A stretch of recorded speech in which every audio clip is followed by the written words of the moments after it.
Foldable smartphones have come on leaps and bounds in the last couple of years, and it's arguably Samsung's Galaxy Flip line leading the way. Last year's Flip 3 sold millions of units worldwide, and while it was the best foldable around at the time, it still has some pretty undeniable flaws. That's all changed with the Flip 4. Well, this is for the most part an iterative upgrade. It's one that's focused on improving the battery life and camera performance that held last year's phone back, along with myriad smaller quality of life tweaks. Here's everything you need to know about the Samsung Galaxy Flip 4. The Samsung Galaxy Flip looks more like a regular Samsung phone with every iterative update. Now in its 4th gen, the 2022 Flip slims down the hinge and takes a subtly different approach to the appearance to make it look better. The rear panels now appear more seamless, reducing the framing next to the hinge, so the whole thing looks more modern and sophisticated. The camera is larger on the back, fitting in with appearance trends on recent phones, with a bolder overall aesthetic. There remains the option to build your own Flip with 75 options through the Samsung bespoke appearance. So if you don't fancy the graphite, pink gold, or purple or blue standard options, you can basically have whatever you like, with 3 frame colors, and 5 color options for the front and back panels. There remains IPX8 protection against water ingress, meaning that if you get caught in the rain, the Flip 4 won't care. But at the same time, when folded the Flip 4's halves don't meet, so there's still a gap through the middle of this phone when folded. The result is that it will draw on lint from your pockets. Opening up this phone after it's been in the pocket of your jeans for a while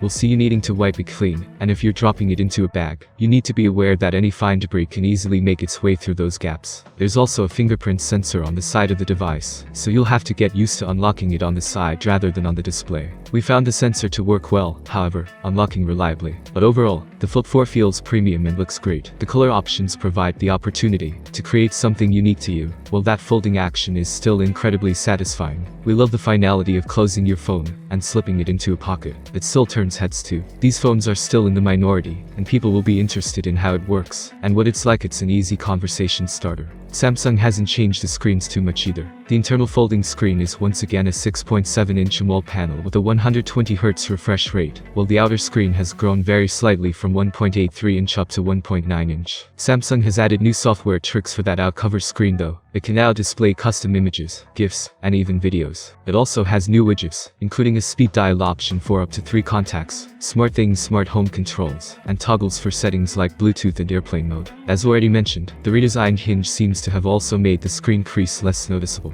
The new crease is much shallower, and is both less visible and harder to feel while swiping. There's no shortage of power in the Galaxy Flip 4, with the Snapdragon 8 Plus Gen 1. This phone has the latest hardware, so everything is smooth and fast. There's 8 gigs of RAM and storage options from 128 gigs. That sees the Flip 4 keep pace with other flagship devices, meaning you're not making a compromise by choosing this format of phone. In practice, everything runs smoothly, although it can get a little warm hotspotting from this device. On the move, we found it to get a little toasty, just as it did running Android Auto wirelessly for our car over a 3-hour drive, but never did it get worryingly hot. The pure power is there, however, so if you want to fire up something like Call of Duty Mobile or PUBG Mobile, you'll be able to play alongside the best. But just be warned that devices like this are not so well suited to intensive gaming. If you want to play a lot of games, you're better off with a dedicated gaming phone, which at least won't start to close if you put pressure on the wrong places. There's a 3700 mAh battery split between the two halves of the Flip 4, and it will support 25-watt wired charging as well as 15-watt wireless charging. Neither of these are especially fast, but Samsung doesn't seem to be pushing fast charging the way that other brands are, and there's no charger in the box either. But the battery life is still pretty good. There's a limit to overall performance because of the battery capacity here, with many regular Canberra phones offering around 25% greater capacity. We had no problem getting through the day, but you'll need to keep an eye on it. At a glance, the cameras in the Flip 4 seem unchanged, but there have been some subtle upgrades, especially to the main sensor. Once again, there's a 10-megapixel selfie camera alongside a pair of 12-megapixels rear cameras. The selfie and ultra-wide cameras are essentially unchanged, though will benefit from the enhanced image processing of the 8 Plus Gen 1. The bigger benefits are to the main camera. This uses a new larger sensor, which is 65% brighter, with 1.8 micrometer pixels, up from 1.4 micrometer last year. The result is improved detail and dynamic range, especially in low light, though I saw improvements even in brightly light shots. It's not the best low light camera in terms of pure performance, but it will lighten dark scenes to get you more detail, or capture a night scene reliably enough to give you a pleasing result. This comes thanks to some processing of longer exposures, but we found the front camera to be pretty weak in low light, softening and suffering from noise in a way that something like the Pixel wouldn't. Overall, this doesn't feel like a hardcore photography device. It feels like a super social device. The ability to flex the phone so it's supported for taking a variety of photos or videos either from the front or back has immediate appeal to anyone doing a lot of self-capture. But again, we wish the front camera was a little higher quality to really get the best out of every scene. The Samsung Galaxy Flip 4 makes a few important updates to this popular folding phone, resulting in a better looking device and bringing the power up to date. There's novelty in the appearance, and many will love the customization that it offers, while the upgraded camera will likely appeal too. But the reality is that these phone displays just don't last as long, and that's something you need to consider when buying. Thank you for watching this video. I hope it was useful for you. Also, you can write your opinion in the comments below. Have a nice day, and see you soon.